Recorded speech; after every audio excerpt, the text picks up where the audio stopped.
ખરેખર દુઃખ સાથે કહેવું પડે, ભારતીય જનતા પાર્ટીએ, હું એવું માનું છું, આ કોર્પોરેશન ઉપર પોતાના બાપની પેઢીઓ હોય એવું સામ્રાજ્ય જમાવી દીધું છે.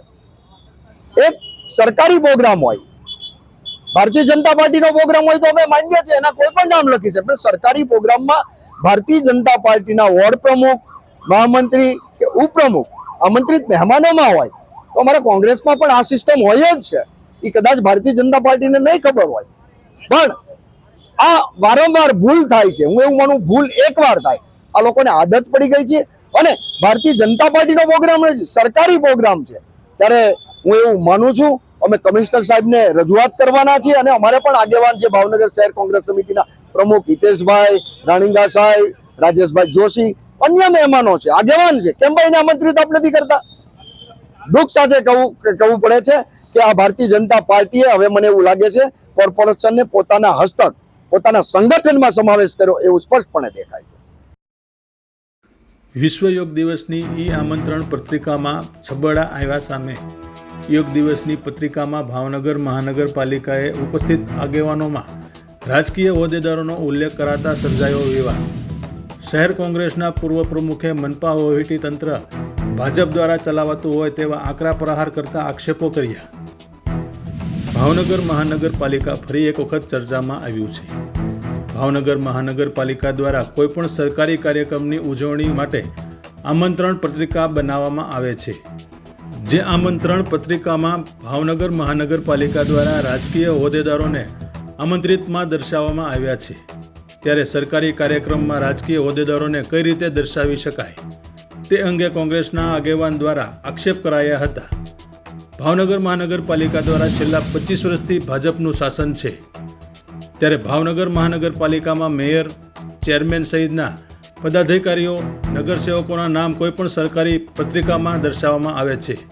પરંતુ મનપા દ્વારા આવતીકાલે વિશ્વ યોગ દિવસની ઉજવણી માટે પત્રિકા બનાવવામાં આવી છે.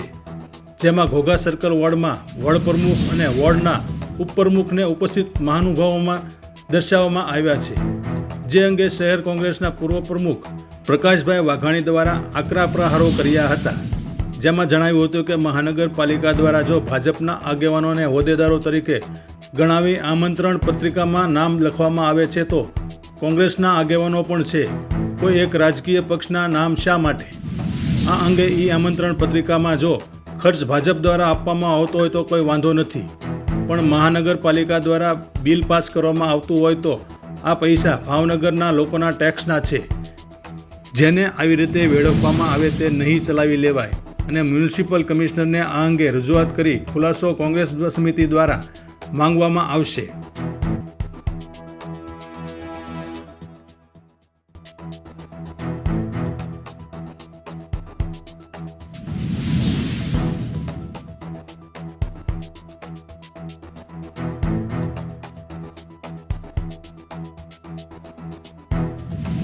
મહેશ હિરપરા, આસિસ્ટન્ટ કમિશનર ભાવનગર મહાનગરપાલિકા.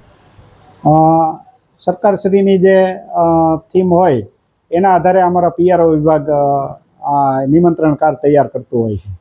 આ કાર્ડને કોઈની મંજૂરીથી કે એ રીતે બનાવવામાં એમને એમના દ્વારા ઉપલી કક્ષાએથી મંજૂરી લેવામાં આવતી હોય છે.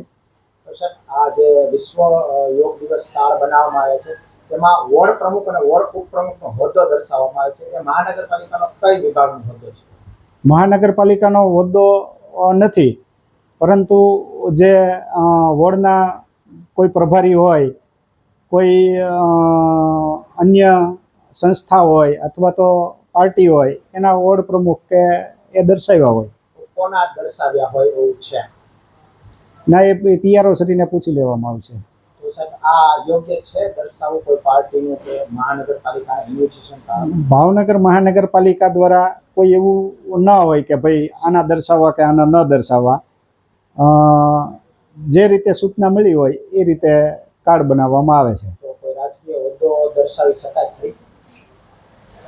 મેં કીધું એમ, જે સૂચના મળી હોય એ પ્રમાણે કાર્ડ બનાવવામાં આવ્યા હોય, એટલે એ બાબતે વધુ કંઈ કહેવાનું રહેતું નથી. સર, આ કાર્ડ જ્યારે બનતો હોય છે ત્યારે કોઈ પક્ષના હોદ્દેદારો છે મહાનગરપાલિકાને એ આમાં સૂચન કરતા હોય ખરી? મહાનગરપાલિકા એક સ્વતંત્ર ઓટોનોમસ બોડી છે, એટલે એમાં રાજકીય અને વહીવટી તંત્ર સાથે રહી અને નિર્ણય કરતા હોય છે.